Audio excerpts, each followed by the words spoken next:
Whole sports all place.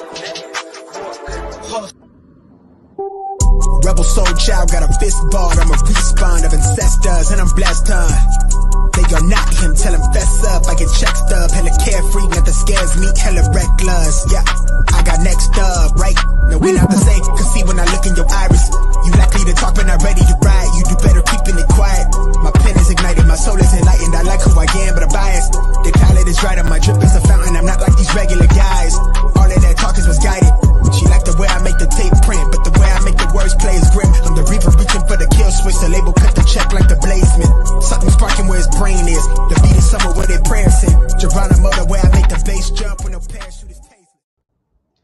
What is going on, people? This is Throwing Hands with ASAP Sports Network. We're back again. This is Josh from Josh Said What, and then I got my boy James. How you doing, man? Oh man, good as always. Glad to be back on the show. You know, how's weight check? What are we doing this week? What are we looking like? So far this week, I'm actually doing a water load now. So today I'm drinking 3 gallons, yesterday 2.5, and then the day before 2. And right now it brought me back down, I think, to like 163 or so. But I still got at least like 3 or 4 days to try to get down to 155. So I've been hustling. Nice. Yeah, I literally yesterday I did 20 miles on the bike. Oh, wow. Yeah. And what'd you say? I said you got to get hydrated so you can cut, right? Yeah. So starting tomorrow, I'm gonna cut down how much water I'm taking in, and I'm just gonna continue like doing whatever I can to build a sweat, go in the sauna, and then Thursday is when I start like that 24-hour fast. So I'll probably like 12 or 2 p.m. tomorrow or Thursday, I'll cut off eating and sip if I need to, but then hopefully by Friday I'll weigh 155 finally. Yeah, it's been a pain. It's been pretty tough, but so far I've been enjoying the process. All the ups and downs I've been enjoying. So I mean, okay. So a few weeks ago we were talking about the energy levels and because you're changing your food habits and all that good stuff. How they were so much higher than they had been before. So what have you learned a little bit since then? Because we had the cheat week, we had last week which was you said a little bit harder, and then now we're doing water load. What have you learned in the last 2 weeks? You think that has been different? I kind of got a better understanding of how my carbs and sodium intake work and how that affects my ability to manipulate my weight. That's been the biggest thing. Because my dumbass, I was primarily doing like apples, like a few slices a day, but I didn't realize how much carbs it has. And I think that's where it screwed up my dehydration process because I didn't do the high taper and then cut down. I just kind of kept it low. And then on top of it, I was eating apples. So I killed my metabolism in that retrospect. So that's something I learned. Right. It's always good to be able to grab something out of it, and it's all a learning process, and to be able to add those little pieces to your little catalog. That way, if you do go through this next time, especially if you really do get in that octagon, I'm waiting for that one. I gotta make sure. Yeah, I gotta make sure, man. Right? Gotta add all these little pieces together. That's what a fighter is, right? Exactly. So we got a special guest today, right? Yes, sir. We got a very special guest. He works with RUF. He also does head kick audio. He does all kinds of stuff. We got my boy Steven. We'll go and bring him on. What's going on, man? Thank you for having me, guys. Thank you for having me. Happy to be here and ready to shoot the shit. Right. Yeah, hell yeah, man. You shoot the shit a lot on your own show, right? Say it again? I said you shoot the shit a lot on your own show, right? That's what you absolutely. So my show is Head Kick Audio. It's predominantly now. It wasn't always this way before, but it's more catered towards Arizona mixed martial arts and amateurs. I still do sprinkle around in other states, other countries, but predominantly Arizona and amateur MMA is where I found that I enjoy that the most. And yes, we shoot the shit. It's a fun time. It's a fun show to be on, and I'm the host, so I get to do whatever I want. So Yeah, exactly. So what got you into creating Head Kick Audio and getting into all this? well, it's very simple. Probably about 10, 12 years ago, somewhere in there, because I'm old, right? I fought because it kind of ties into like where I'm at today, right? Because I'm also a commentator for RUF, of course, sporting some RUF gear here. And I also commentate for Rise of the Prospects here in Tucson, a RUF Phoenix-based organization that does pros and amateurs, and Rise just being they're all amateurs. I fought, like I said, 10 or 12 years ago as an amateur. I fought twice, once at 45, once at 35. Neither went my way. That's neither here nor there, right? We can't all be winners like you guys. But, we went in there and we did the damn thing. And it was all because I was sitting on the couch watching fights at my then girlfriend's house. We got married in 2011. Okay. But I think it was about 2009. I was sitting on the couch and I see this guy on the TV. He was in the Bellator tournament, and his name was Ed Wild West. Okay.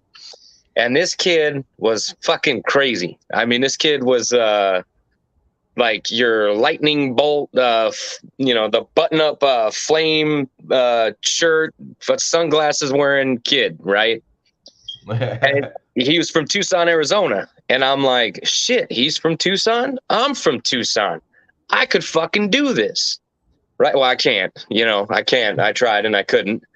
And so the years go by, right? And I'm still trying to figure out, how I'm going to get back in the cage. Because at the time, I wasn't training.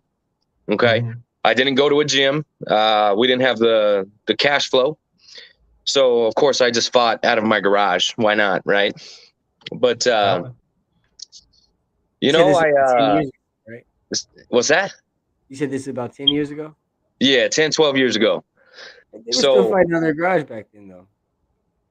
Well, I mean, there was still quote unquote, like there was camps, but the camps were all for big fighters. They didn't do amateur camps like they do these days. Right. Now, if I'd have had what they have now back then maybe the outcome might be different, but I don't know. The second kid I fought was just a fucking stud, and there's no way I was beating that guy. The first guy I fought, I didn't look him up because he was already my third opponent, and like I just got him that day. So I was just like, fuck it, let's just fight and see what happens. Turns out he was a fucking striker, and if I'd have taken him down, maybe I might have had a better luck. But damn. It is what it is. I blocked a nice head kick, so I always got that. No one could take that away from me. I got hit with the Superman punch, though. That fucking hurt. Oh, I bet. But so, like I said, the years go by. I'm trying to figure out what I'm going to do, and then, of course, injuries happen. I broke my foot in 2015, unrelated to MMA at all, because I still have never set foot in a gym to actually train. I broke my foot in 2015, and that was pretty much when we were sure that I was never going to get back in the cage. Now, mind you, I've always told myself that if I could get down to 125 on my own, without doing a crazy weight cut, or maybe not 125, but at least like 140, get within the realm, right? Which I'm way off base now anyway. But I always said, even with the broken foot, maybe we'll just have some special rules where I fight somebody else that's got some ailment that I'm not allowed to touch.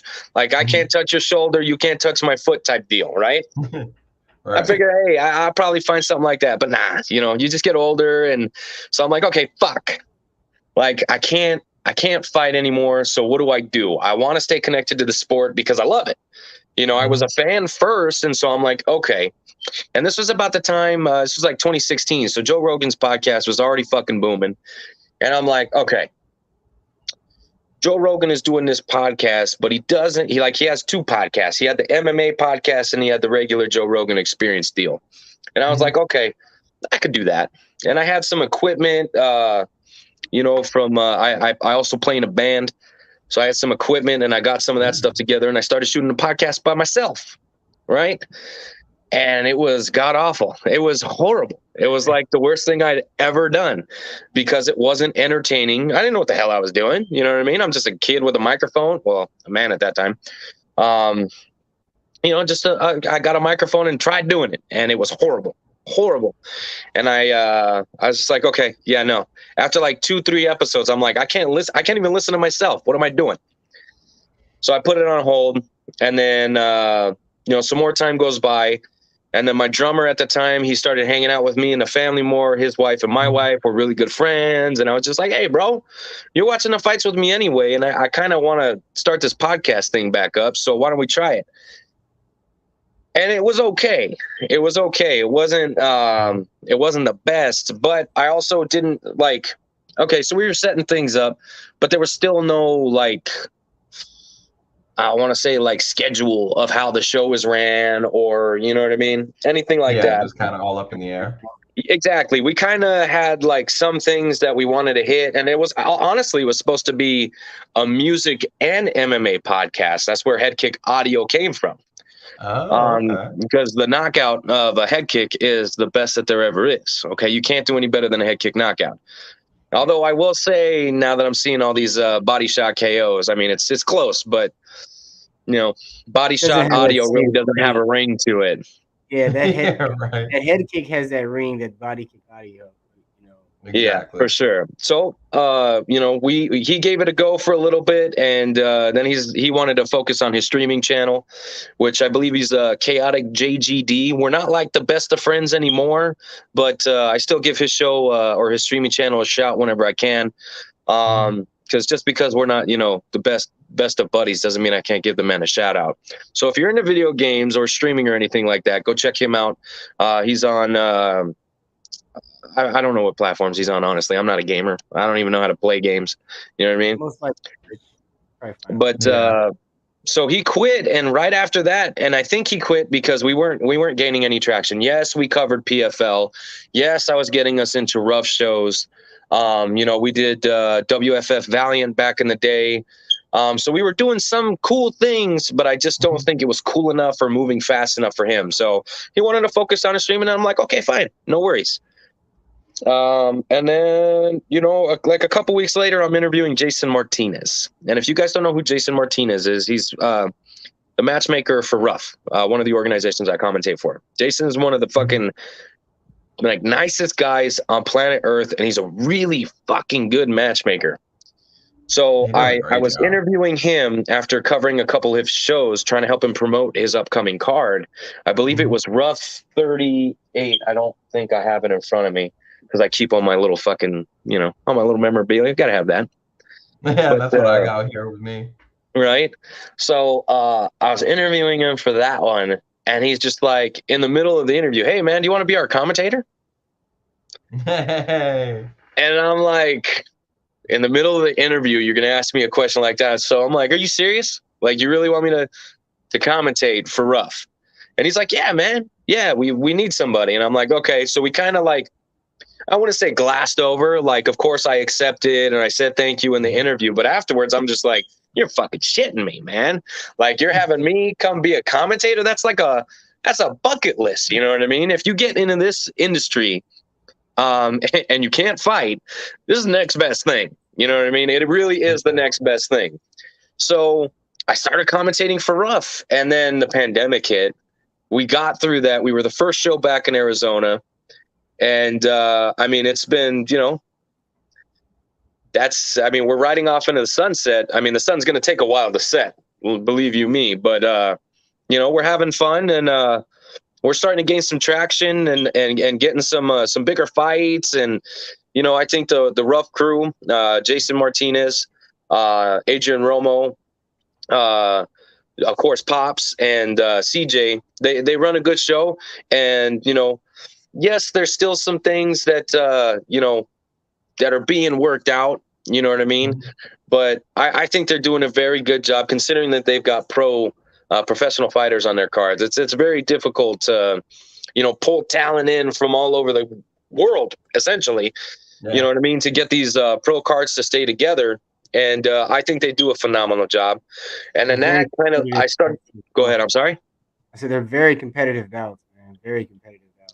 Very competitive. So that, you know, I was still doing, you know, some light coverage. I wouldn't call it like, you know, I wasn't like digging my feet in anything really, but a promotion popped up here in Tucson, where I'm from. And they've done like jujitsu shows and Muay Thai shows, but then they're all of a sudden they're like, yeah, we're doing MMA shows. And so I'm like, shit, like fucking let me come check it out. Like, let me come cover it as media. You know, because Head Kick Audio is separate from RUF. I do exclusive interviews for RUF that, you know, they can take and do whatever they want with them, but I don't work. Head Kick Audio isn't like a RUF platform. Yeah, it's your own separate entity. Say it again? It's your own separate entity. Correct. So I took Head Kick Audio and, you know, went to Rise and was just like, you know, hey, let me come cover your event. Covered the event. It was an awesome show. And they were gearing up for their next show. And this was like probably 2 weeks before. And I met with Savannah.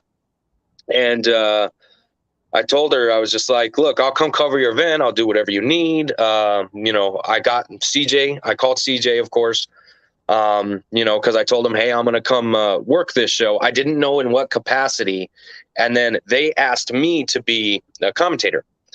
And so, of course, you know, I got RUF's blessing. They said it made sense for me and Ed to do it. We're the local guys. So, you know, they definitely wanted us to do it. And, you know, 2 weeks, on 2 weeks notice, we took this fight card and it was another great experience. A nice amateur show. These guys, for what they're doing, like that's some quality shit right there. So I'm very blessed to be working with two separate organizations that don't hate each other. I think they honestly thrive off of each other. There's a good relationship between the two organizations. And man, I tell you what, I couldn't be happier. I'm getting steady work. I get to call fights and do something that I love. You know, if I could lay off the damn cervezas and the tacos, maybe maybe I'd get in there one more time. But I don't know, man.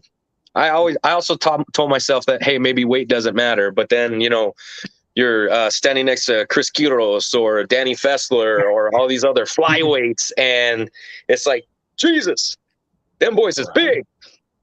Right? Yeah, it's okay. Just come to the gym with me. We'll get it done. Right. Hey, no, Josh be in the gym now. I know. Very, very supportive of. Hold on, where's my there? Of this man right here. I don't know if it's going over under his picture. Yeah, it is. Okay, but yeah, very supportive of Josh and his journey. Actually, like more than supportive. We had a conversation at one of the after parties. I believe it was for RUF. What was it, 50 or 49? Yeah, it was just 50.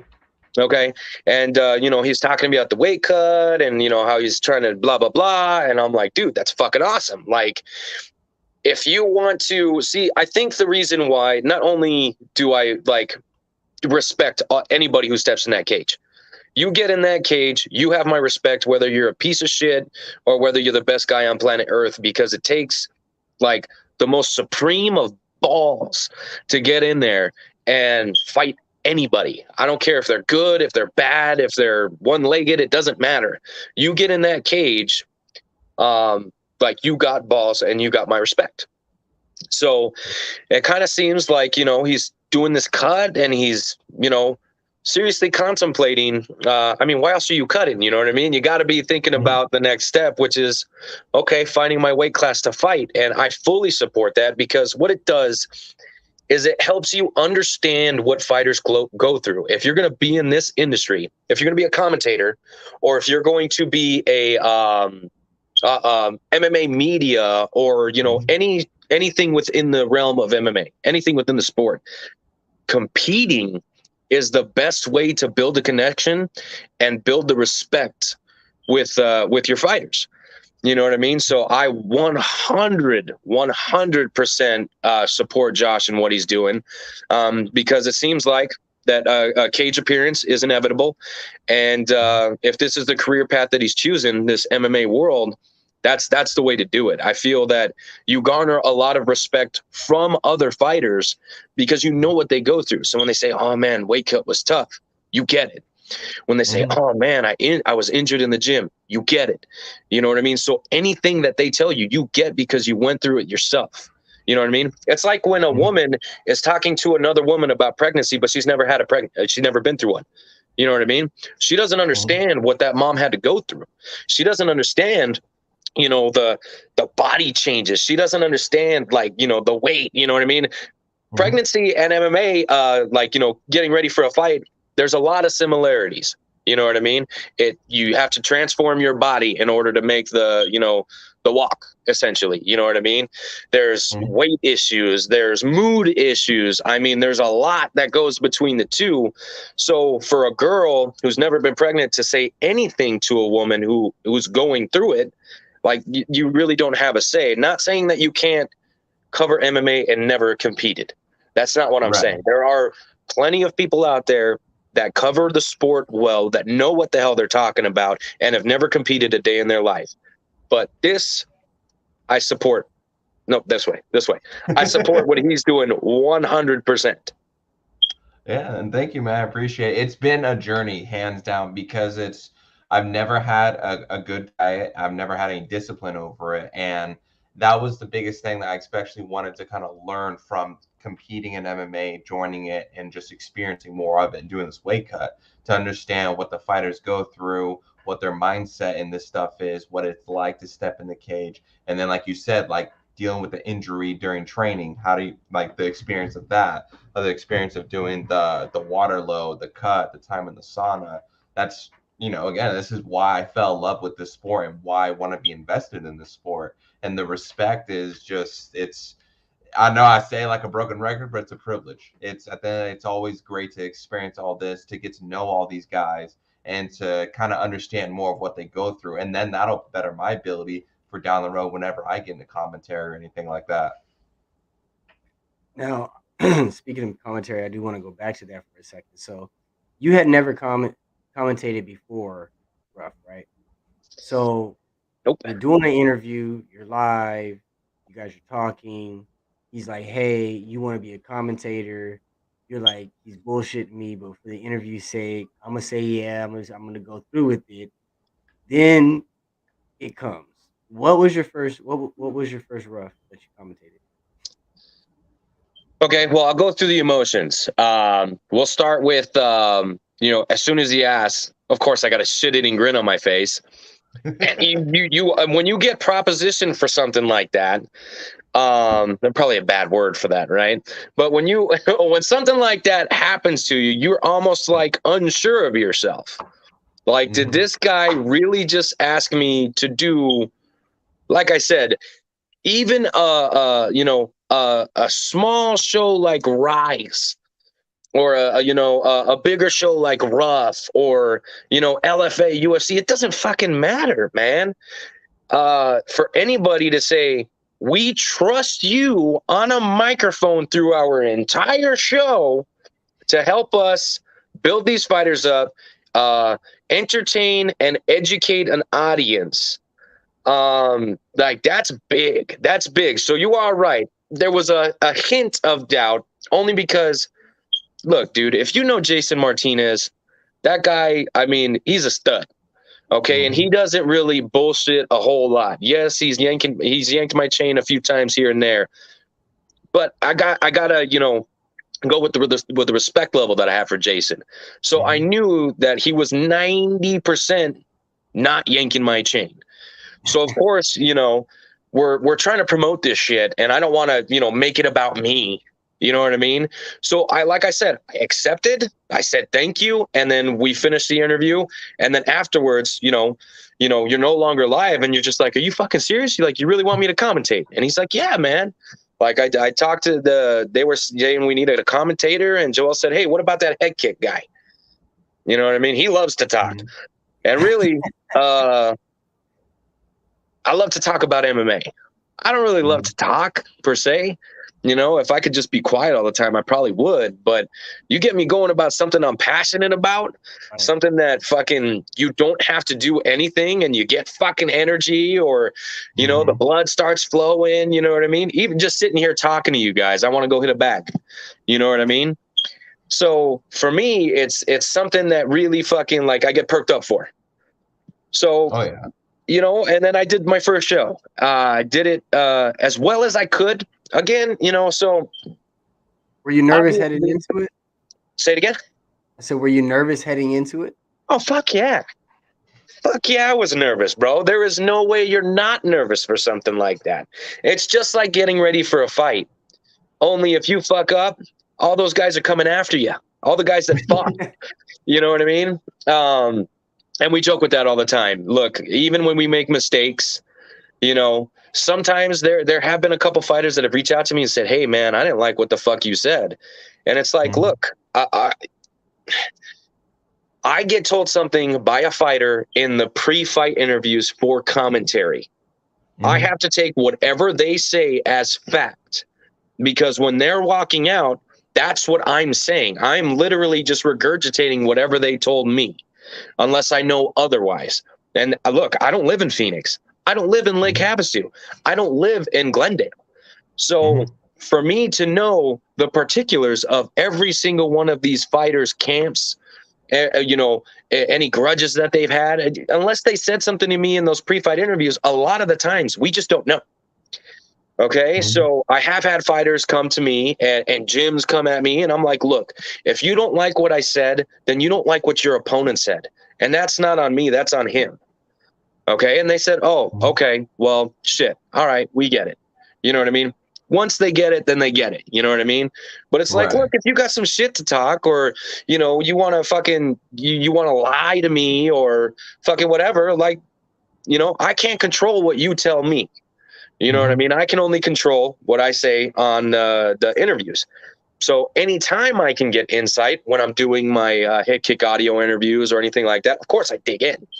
And a lot of these times, these interviews, they might only be 5 minutes long, but I'll stay at the gym another hour. I'll stay on Skype with them for another 45 minutes, getting to know them a little bit better if I haven't met them in person yet, finding out, you know, the particulars of their camp, so that when I do go to commentate, I know what the fuck I'm talking about. So I go the extra mile. You use it as a double dip, not only to interview, but also to kind of get information and learn a little bit for commentary that you do. For sure. Because, I mean, like I said, I don't train with these guys. You know what I mean? I got a day job, so I can't just be in every gym every time. You know what I mean? So, yeah, like I said, and it's just one of those things. But the first time I ever commentated, I just shadowed Ed West. And like I said, he's the whole reason why I'm in this game. He hates that story. He absolutely hates it. And I think he just doesn't like, sometimes I feel that he doesn't like, feel like he deserves that type of admiration. Okay. Right. And I love Ed West. He might be quippy and quirky and, you know, maybe say some stuff that maybe some people might find a little edgy, but that's my fucking guy. Okay. And everything I've learned in commentary, good and bad, it's yes, of course, from, you know, watching UFC, Bellator 1, etc. But there's nothing like that live feel sitting next to the guy as you guys are doing it together. I learned how to, when not to talk, when to talk, how to get around things that I didn't know about. Just at this last show, and that's where I can tell that I'm growing as a commentator. I said something that normally I would just kind of set Ed West up to say, because I didn't want to be inaccurate. And that's what you do when you don't know what the fuck you're talking about. And you know the other guy does, you kind of just say, Ed West, what is he looking to set up here? Bang, he's going to answer the question for you. Then you'll take notes if you were right, or take notes if you were wrong. Like, yeah, nailed it. Or, yeah, you need to work on that. You know what I mean? So I did that a lot for the first few shows. And I was nervous for the first few, just because it's surreal, man. You literally feel like a Joe Rogan, John Anik when you're up there. Right. Even if it's not that, you know, it's not as big as the UFC, but it feels like it, especially over Celebrity Theater. That theater makes you feel like you are in Vegas. You know what I mean? So now, was your first show already pay-per-view? Yeah, all of RUF shows are pay-per-view. Okay. So I had you know, hundreds of thousands of freaking eyeballs seeing me for the first time as a nervous guy, you know, with fucking his great grandfather's suit on, because I used to wear his suits. But you know, time is a cruel bitch, and I'm only getting bigger, and he was a little guy. So you know, I realized I went to go like you know, shadow box as you do with the fighters in a friendly, you know, woo-ah, or going down the hallway, and I felt a rip right here in the shoulder area, and it wasn't my actual shoulder, but it was the coat. Oh man. Yeah, so I'm like, okay, I got to retire these bad boys. And I had fighters and coaches making fun of me because I would show up in, you know, his suit, but a regular hat, you know. So of course it looked funny. I didn't care. But yeah, so I had to retire that. But like I said, for the first few shows, you're nervous as hell. And even still, I wouldn't say like you get nervous, but when you get caught, not like, you know, with a punch or a submission, but when you get caught not doing your job, like, it's so easy. Then that's where I have the most trouble. Remember, fan first, okay? Fan first. Mm-hmm. So you're sitting there calling these fights. It's Ed West's turn to talk, and you just know that. You know that it's Ed West's turn to talk. He knows when it's your turn to talk. That's why me and Ed West have the greatest chemistry. But it's his turn to talk, and then it's mine, and you're still watching the fight. You forget that you are working. So you have to learn. How often do you get caught up in a good fight? You get caught up in a good fight. You get caught up in a good sequence. You get caught up being a fan. You have to remember that you're working all the time. You literally have to remind yourself that, hey, you're getting paid to do this, so you need to do it. You know what I mean? So, and it's tough. There's been so many good fights where I just want to shut up and go, hell yeah, fuck yeah, that was dope. Do it again. Hit her, hit him, you know, go for that triangle, you know, cinch it behind your knee. Come on, what are you doing? Pull on that arm, grab the heel. You know what I mean? You just want to sit there and be a fan. And a lot of the times it sucks because you're watching some really badass fights that you have to work. So, and then another thing you have to do is you have to separate yourself from a fan as a, you know, a worker. So as a worker, when I watch fights, there will be fights where maybe I've got a buddy of mine. We'll just use Patrick Boffman and Brooks Callahan, for example. Brooks Callahan is a really nice guy, and I really like him. And I've called a few of his fights, championship fights. He treats me with respect. I treat him with respect, and I feel like we have a very good relationship. Patrick Boffman is my friend, and I've actually stayed the night at his house, you know, and we've spent time together outside of fighting. I've been to his work. So the relationship level is different between Brooks and Patrick. So when that fight happens, when you have two guys, or maybe it's one guy you really like or really know, or you're buddies with, fighting maybe somebody you don't know or you don't like, you have to know how to be a professional. So when I call that fight, it's tough. It's very tough because I'm put in the position between rooting for a guy that I really like and then rooting for a guy who in real life, I'm not saying that me and Brooks aren't, you know, friends in real life, but me and Brooks don't have the same type of friendship that me and Patrick have. So when those two lock horns, I gotta be present and remember that these are two of my friends fighting each other, and I have to separate myself out of the equation. If I'm going to be happy for the winner, I have to do it afterwards, outside of the cage, outside of commentary, outside. If the guy wins, you treat it like any other guy won. So whether Patrick wins or whether you know, Killa B wins, you have to be present and you have to be professional. And it's tough because you get to know these guys. You get to know these guys in and out. My Tucson fighters, I'm with them the most. I'm with them the most. So when, you know, just this past weekend, Gabriel Gomez, a kid I've seen a couple hundred times already. Gone to his gym. Really, really fucking cool with his coach and all of his training partners. They love me over there. He fights Kurt Danael, training out of Siege MMA. I've never been to Siege in my life yet. I'll go, but I don't know Kurt like I know Gabriel. How do you commentate that? You do it like a professional. You know what I mean? So it sometimes gets tough. You get put into situations that aren't super fun, especially when you see a friend go in there and lose. And then afterwards, you know, you have to deal with his emotion plus your emotion. Because I don't care if you win. I don't care if you lose. For me, you got in there. That's enough for me. The outcome is the outcome. Whatever it is, I don't care. You could go 0-30. My mans, I don't care about your record. I don't care. You got in there. You got my respect. Okay? So, but you have to deal with your emotion and his emotion. And sometimes it's not always fun. If they win, it's a little bit easier. But it's also still difficult. You know what I mean? Because you don't want to be overly happy for the guy, and then, you know, the next time you commentate one of his fights, you're back to being a professional, and, you know, maybe he feels that your commentary didn't flatter him enough. Have you ever had any guys that you know that's kind of taken that the wrong way, that didn't really understand that you needed to have that biased perspective or something like that? Yes. As a matter of fact, there's a fighter I know very well, Alonzo Alexander. He's the #1 heavyweight amateur in Arizona right now. He just beat, I don't know if Burston Bradley was the #1 or #2, but basically these guys were fighting for the #1 spot. Okay, these guys were neck and neck.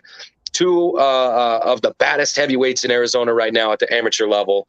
Bradley Burston, a big, powerful wrestler, and Alonzo, that dude's got missiles, heat seekers, whatever you want to call him, in his hands. He's got really, really big power. And Alonzo comes up to me and he says, "Hey, man, you know," and I'll be real, I didn't know Bradley very well. Even in the pre-fight interviews, he was very, you know, he wasn't Like stoic. soft-spoken. Excuse me. He was, very soft-spoken.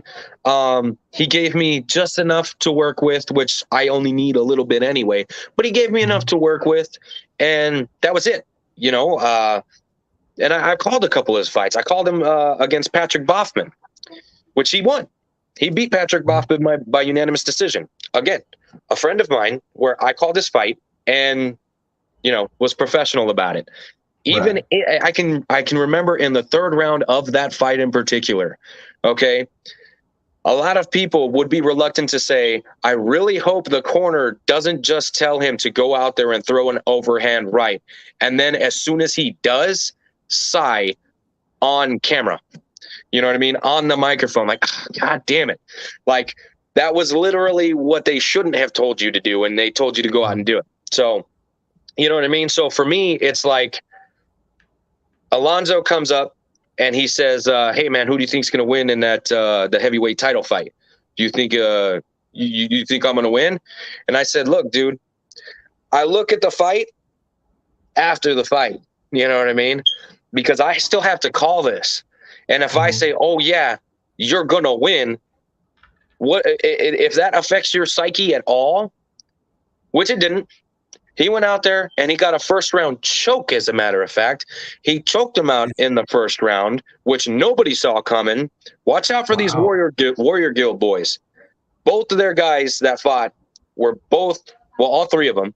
They were all strikers, and 2 of them came out on top with chokes. So that's cool to see gyms elevate from, you know, just being known as a karate school to now they're subbing guys. That's fucking awesome.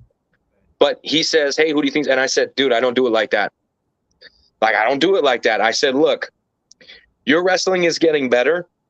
His ways to win." I told him the ways to win. I said, his ways to win are to catch you with the lucky punch or hold you down. It's heavyweight. Anybody can catch anybody with a lucky punch. And Bradley's wrestling is really freaking good. His top control is really freaking good. I'm not going to take that away from him just because you want a pat on the back. No, I love Alonzo, but I wasn't going to just do that for him. I have to also be true to myself. And myself is, hey, I'm a professional, so I'm not going to appease you because of that. You should respect that I am a professional. Now, of course, Alonzo is my friend. Of course, I wanted Alonzo to win. Would it matter if he lost? No. Bradley Burston would be the number one fucking guy. And I'd have interviewed him too. Okay? Because that's what I do. You know, so, and he came at me after the fight. I think he even called me out in the cage saying, hey, you know, blah, blah, blah. And I'm just like, no, look, hey, you were right. And I'm happy for you. And I really am. I'm really happy for those guys. They went 2-1 at the fights, and I couldn't be happier for them. But I wish that fighters didn't expect you to think a certain way just because you guys maybe have done a few interviews together, or maybe you guys are friends, or, you know, maybe you train at the same gym. That might be a little bit different, but I think that I could still be professional enough to where I don't put that in your head. It's like, no, dude, you have a fight in front of you. I'm not going to tell you what I think the outcome is, because I'm going to look at his ways to win, and I'm going to look at your ways to win, because if I don't know those, I'm not doing my job, which is commentary. I kind of got to know how the other guy's going to win. Right. Yeah, Or at least have exactly. an idea. Oh, go ahead. I said, or at least have an idea. Exactly. Most of the times I could tell you how a fighter's going to win a fight. You just kind of, you know, if you've seen any of their previous tape, if you know what kind of gym they train at, you know, you can also stalk them on social media. I do it a lot for my interviews. Not in a weird way or nothing, you know. I don't send them dick pics or nothing like that all the time. You know what I mean? So you guys caught that? Yes. Anyways, it's too small anyway. But yeah, you know what I mean? So I wish that there was a better way to get them to understand that. But at the end of the day, fighters, we're egotistical. We're egotistical. To get in there, you have to think you're the baddest dude on planet Earth, whether it's at flyweight or, you know, super heavyweight. You know what I mean? I thought I could beat both of my opponents until I met Joe Barber. Joe the Barber Madrid. That kid was special back in the day, man. He is not recently, but he's since retired a few years ago. I even tried to talk him out of retirement to fight me. Oh shit! Just as the joke was, why don't you come out? We'll both come out of retirement and give everybody the rematch they never wanted. That'd be perfect. That's what you guys gonna sell, right? Exactly, and I could put it on a shirt, and it would probably do pretty well. Yeah, there you go. There you go. So for the future, your future in the MMA industry, are you like, what's your percentage on wanting to get at least one last shot in the cage, or do you feel you're going to just stick to different routes in it? You know, my wife is probably the heaviest influence on that, and she says I'm done fighting.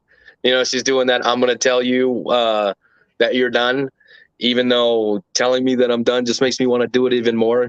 But I think she's probably right, man. Not in a sense that I couldn't do it, because I think I'm the type of guy. So my first fight was at 45. My second fight was at 35. I had 2 months, and I booked both of my fights. I was basically my own acting manager.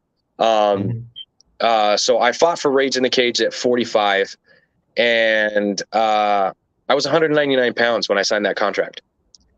And I'm the type of guy that if I sign a contract, like, that's my blood on that paper. So whatever that paper says, I'm going to do.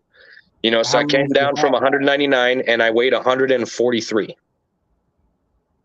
How long? So how long was it from when you signed the fight to fight night? It was 2 months. So you had 2 months. Damn. I had 2 months. I never wrestled in middle school, high school, or college. I didn't even go to college. As a matter of fact, I'm a high school dropout. But I never wrestled. I don't have a traditional martial arts background at all. You know, essentially, I went in there with some takedown defense and wild punches because I had no idea what the hell I was doing. And, like I said, the first fight in 2 months, the cut, I should say, I just got in a really good shape. And then the second fight was a few months later than that because I had I think it was like a 30-day suspension because I got TKO'd in the first one. I still don't, I mean, if I could find the footage and go back and watch, because I don't really know where to find it. I mean, I'm pretty sure if I just looked on YouTube, I could find it. But I remember in the fight, I couldn't tell if I was scared or hurt because I just got hit with a Superman punch and he came at me with a flurry. I backed up and I was, kneeling in front of the cage like this. Let me see if you can see it like that. Okay. And I wasn't mad about it in the cage. I'm like, fuck, okay, it is what it is. That was fucking scary, but cool at the same time. The exchanges they look pretty cool. You know what I mean? When you see yourself, blocking head kicks and, it's cool. Yeah. But afterwards, I found out why my family was so upset.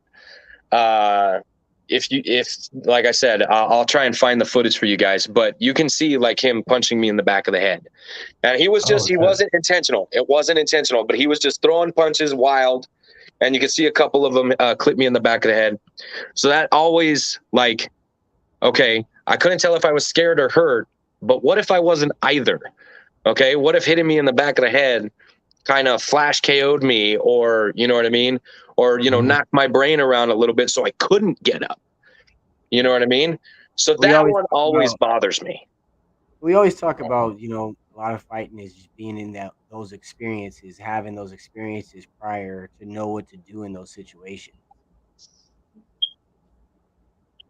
Say it again. Was that a question or? No, I was saying you're right because we always talk about being in how fighters, a lot of it is about being in those situations in previous times and knowing what to do when you're in those situations again. Yeah, exactly. And I was never put in that situation because I wasn't training to lose. I didn't know how to train. I was training to fight a guy who was 6'1" with really good takedowns. The guy I fought was like 5'2" and built like a tank.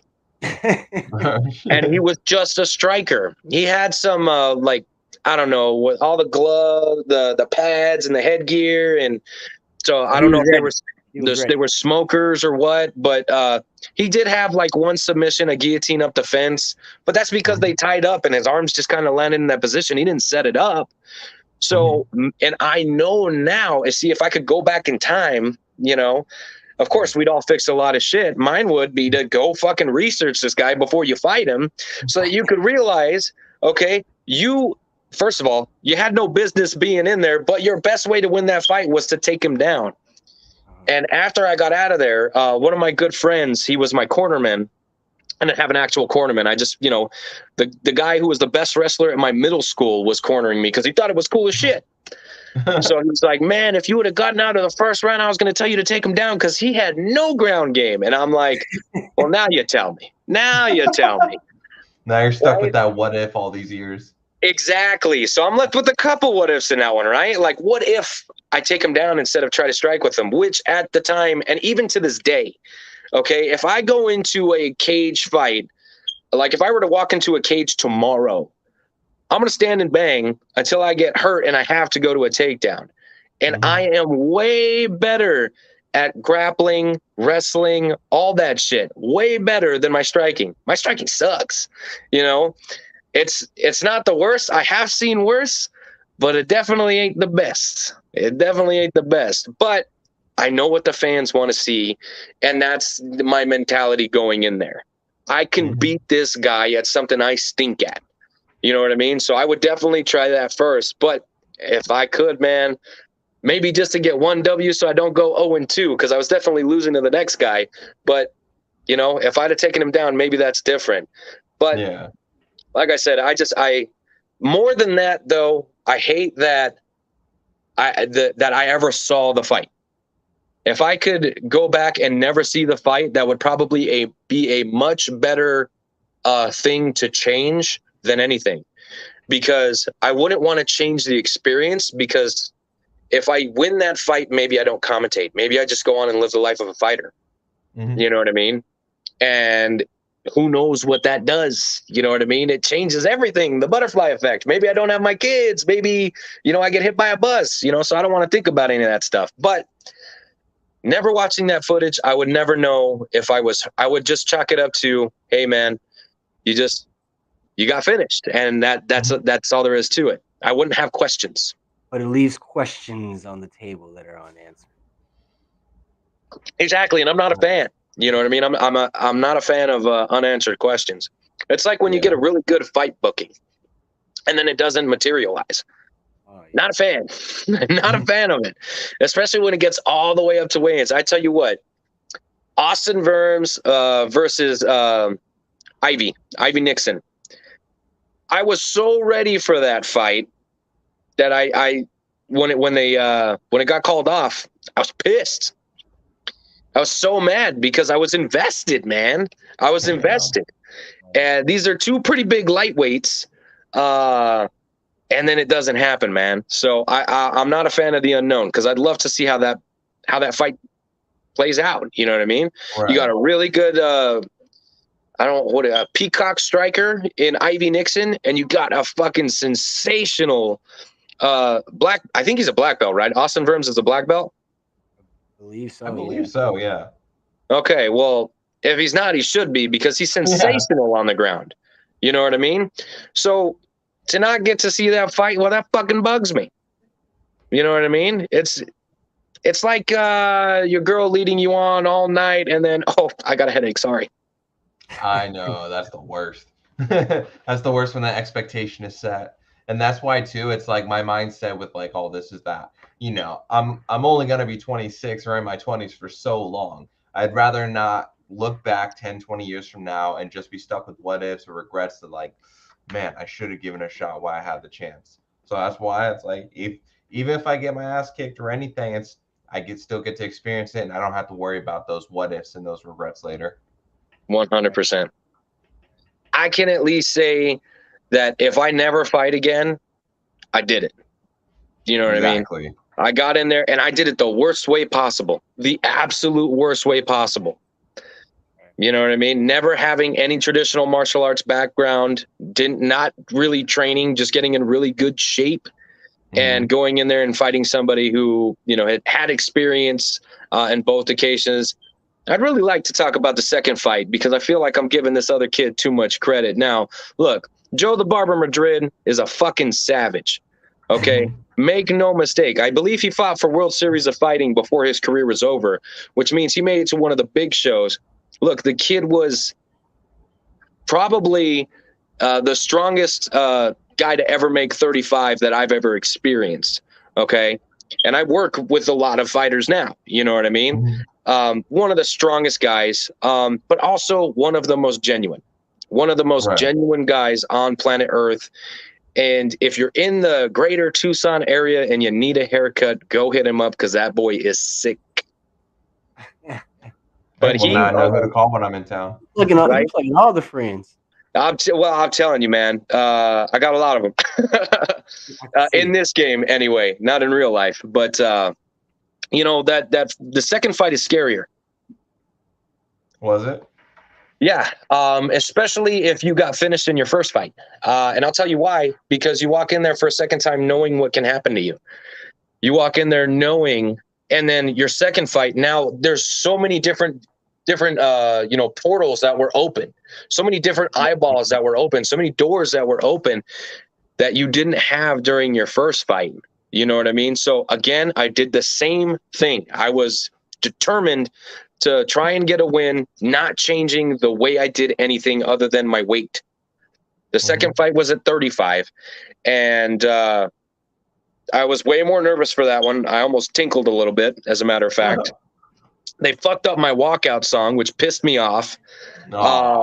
Yeah. And, I get in there, and I was a sacrifice. Now, you could probably look it up on Google, but I'm not going to name the promotion.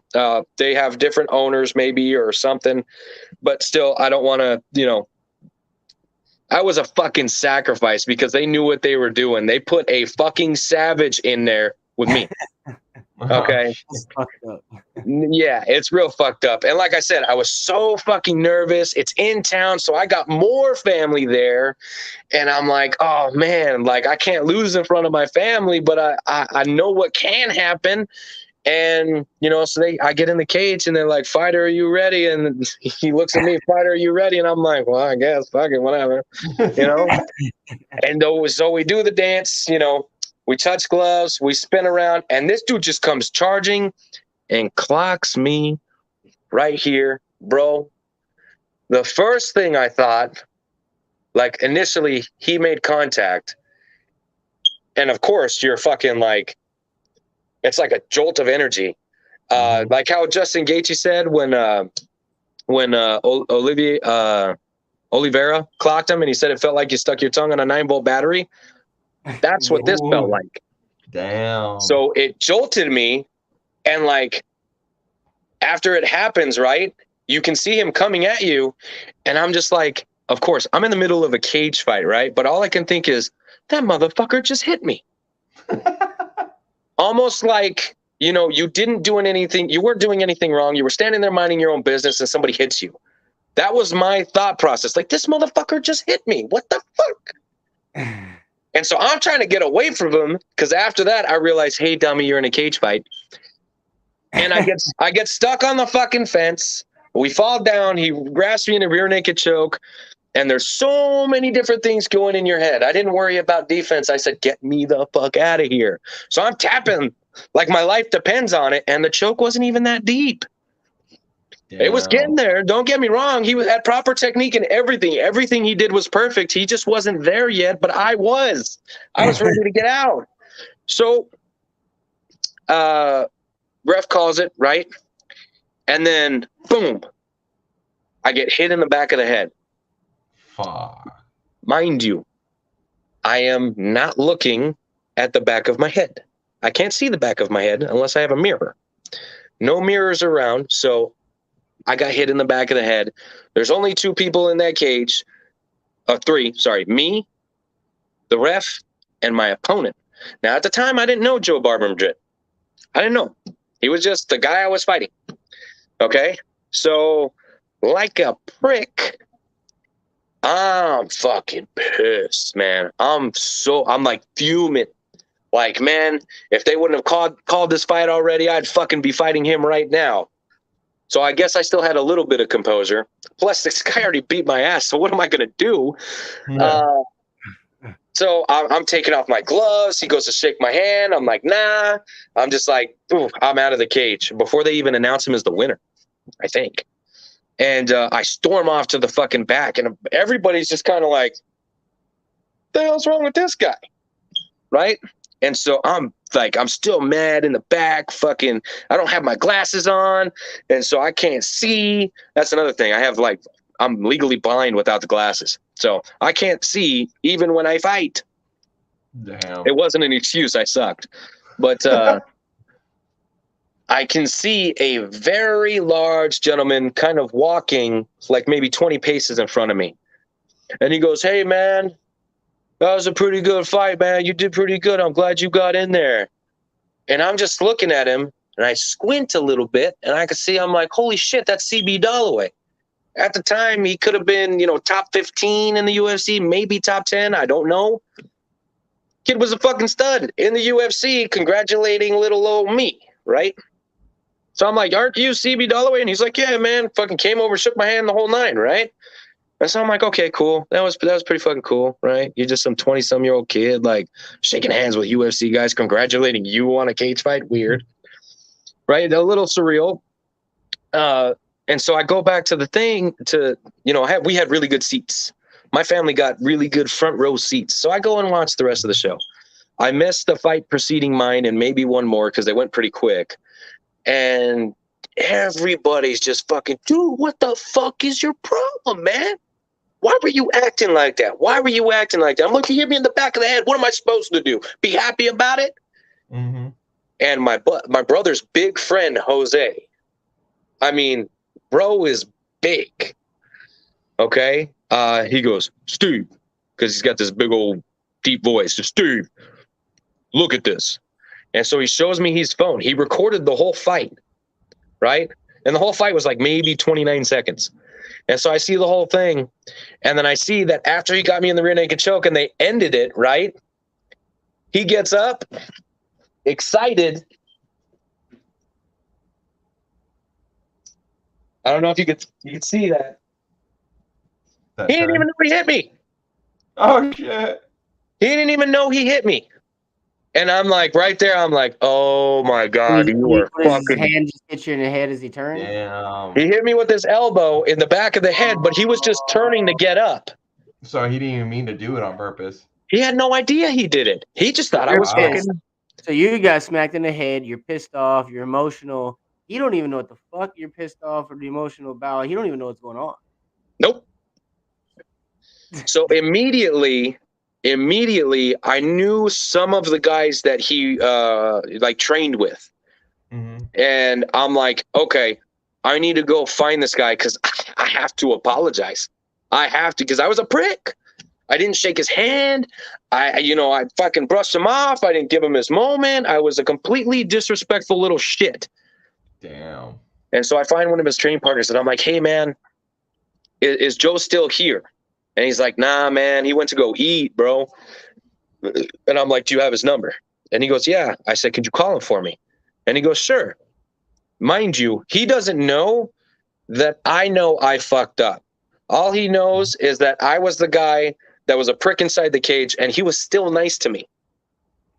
That shows you something about these guys, right? Mm-hmm. He calls Joe, and Joe's like, hey, what's up, man? I'm like, hey, Joe, this is Steve, the guy you just choked out in the cage.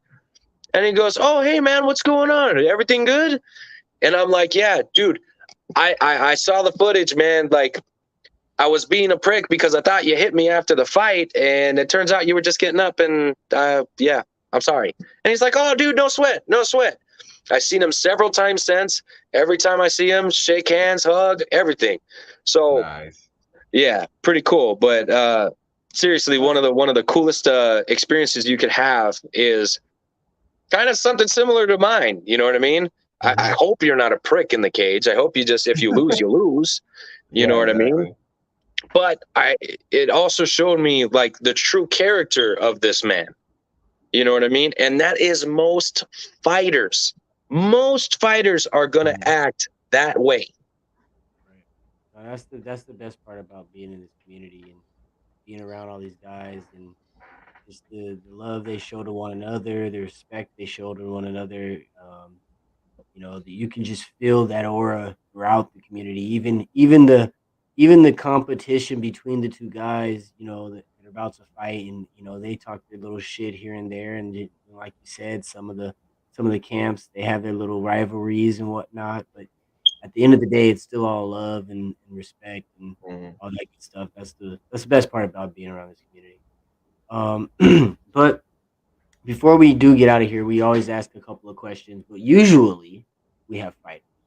So we're going to change the end questions a little bit. We're going to cater them to you. So first question. What would be like your dream match to commentate? Dream match commentating. Now, does promotion matter? We can make this like the WrestleMania of all matches. You could give it the promotion, that you give it the title. Like, we could do it all. Like, okay, now, of course, I'd love to see Ed West fight anybody. It wouldn't matter. Okay, so that'll be one, because, like I said, if not for that guy, like, I probably don't love MMA as hard as I do. I never compete. I probably don't commentate, and I get to commentate with Ed West, the guy that really got me into the sport, which is pretty fucking, that's a dope ass story in itself. But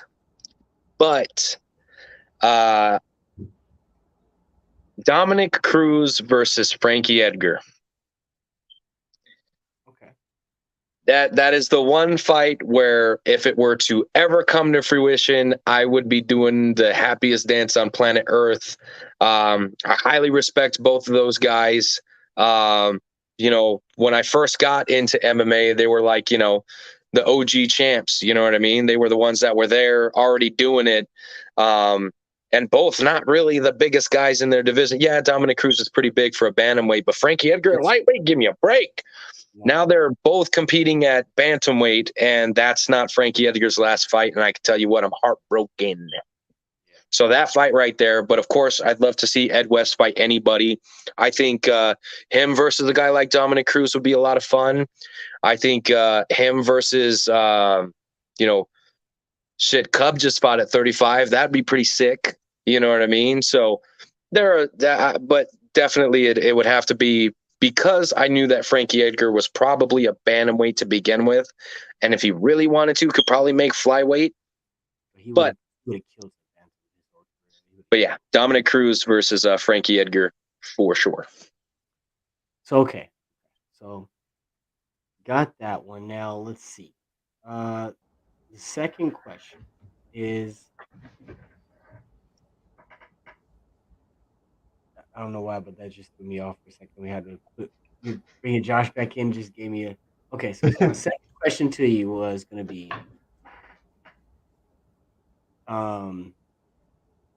interview. Who would be your dream interview? Who would you really, really, really just want to sit down, talk to? I feel like I've already had quite a few dream interviews. Before Adrian Yanez had made it to the UFC, I had him on my show several times, and Adrian is my fucking guy.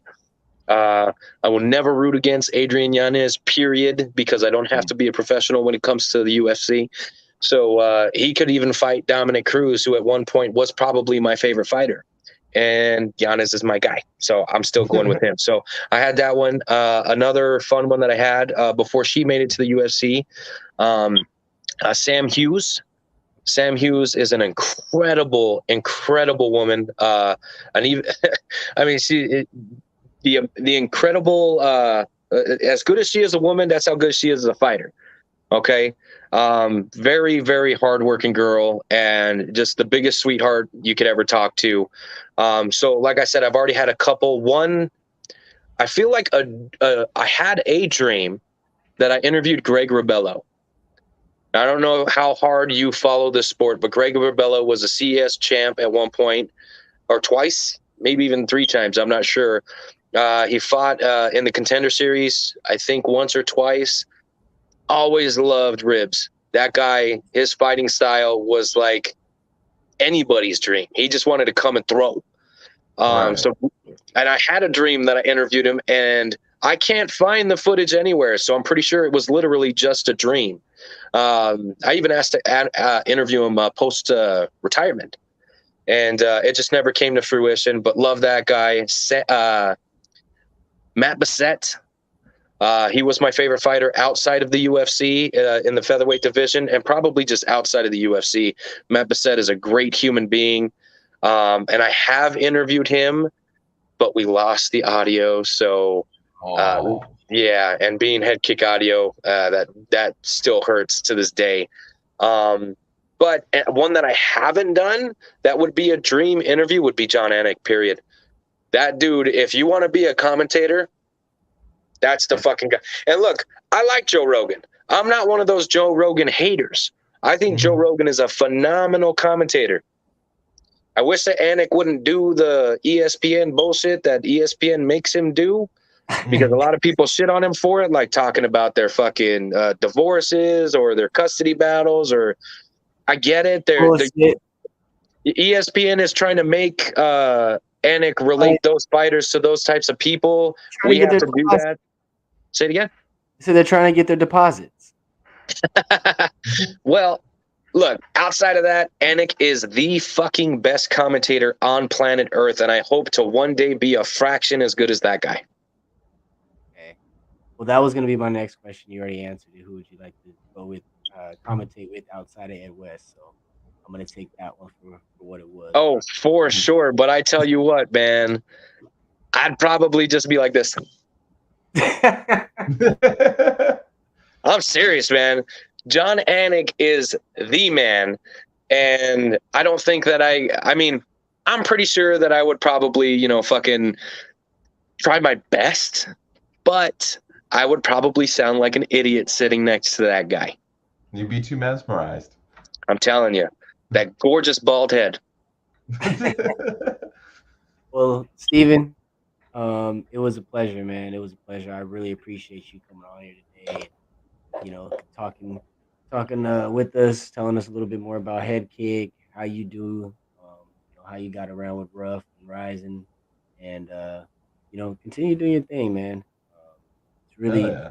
dope to see, hear your story about your amateur fights and what got you into this and why you're still in this community and you know, another person from the outside that's not fighting right now, that's still around the community to tell others how great of a community this is. 'Cause to me, it's one of the fastest growing, and it's going to continue to grow as far as the sport's concerned, both nationally and internationally.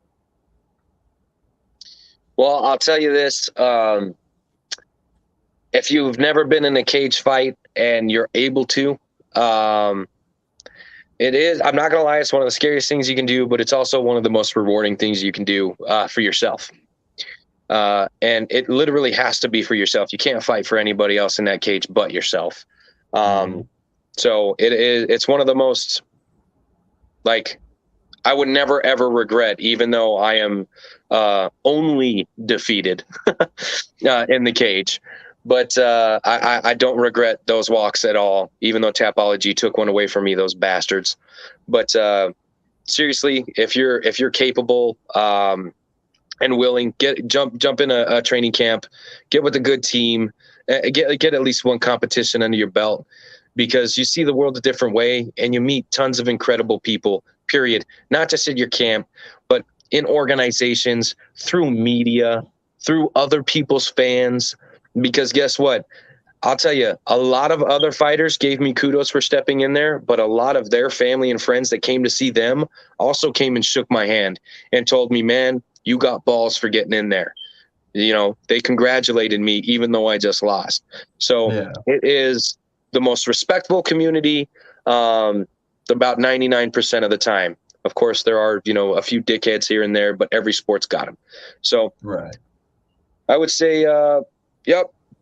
And you guys too, man. I mean, you guys are coming up in the game. I you know, implore you to continue. You know what I mean? I want you guys to continue. We need more people covering the sport to show people outside the sport how awesome it is, and you know how awesome the people are that work inside the sport are. It's not just, you know, human cockfighting.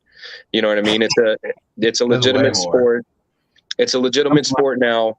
And if you only knew, you know, how like legit this community was, you'd have been a fan a long time ago. Right. All right. Yep. Exactly. Well, man, definitely. We're gonna have to have you back on. We got RUF 51 coming up in December. We'll see you there, of course. And you know, talking to CJ last week, you know, he says he got about 12 fights ready for next year. So we're gonna be seeing a lot of each other. Hell yeah. I hope so, man. I hope so. And RUF 51, December 10th. I know that there's already some bouts. They haven't been announced, so I got to keep my lips sealed, but there are titles that are going to be on the line. We know that as of right now, Brooks Callahan and Patrick, the Hammer Boffman, are both on the card, right? I think that much has been leaked out on social media, but outside of that, I know there's a slew of fucking great fights coming. So make sure you're following these two. It's this way. Make sure you're following that guy and this guy right here, because we're all of us collectively are going to have a bunch of badass content coming your way in preparation for RUF 51 over at the Celebrity Theater in downtown Phoenix, Arizona, December 10th. Definitely, man. Definitely. Well, before we go, before we get out of here, where can people find Head Kick Audio and your interviews and all the good stuff that you do? Okay, so of course you can go to my YouTube channel. I don't promote it like I should, okay, because the more you get into this, the more you realize, yeah, fuck your following. You know what I mean? I don't care about my following. So if you want to subscribe, cool. If you don't want to subscribe, okay. but it's Headkick Audio. Headkick, one word, audio, second word, I guess. And then on social media, it's at headkick.audio. The main platform I use is Twitter. Please don't, try to. I mean, you can tag me on stuff on Facebook, but dude, I really don't use it that often. I really don't, unless it's by accident. You know how the notifications pop up and you're probably in the middle of something and accidentally poke it. But I don't use Facebook. Instagram has this thing where you can also post to Facebook. So that's why a lot of my content is on there. Mm-hmm. But again, you can follow me on Instagram if you want. If you don't want to, like I said, me doing this isn't about the following. What I do is about the fighters and making sure that they have a platform. I tell every single fighter that comes on my show, today you're on Headkick Audio, tomorrow, you're on ESPN. So I try to treat it as such, giving these guys a platform and just, boosting them as much as possible. So if you're a fighter and you want to come on the show, you don't have to be local and you don't even have to be an amateur. If you want to come on my show, any guests are welcome. Just, what the show does best is local and amateur.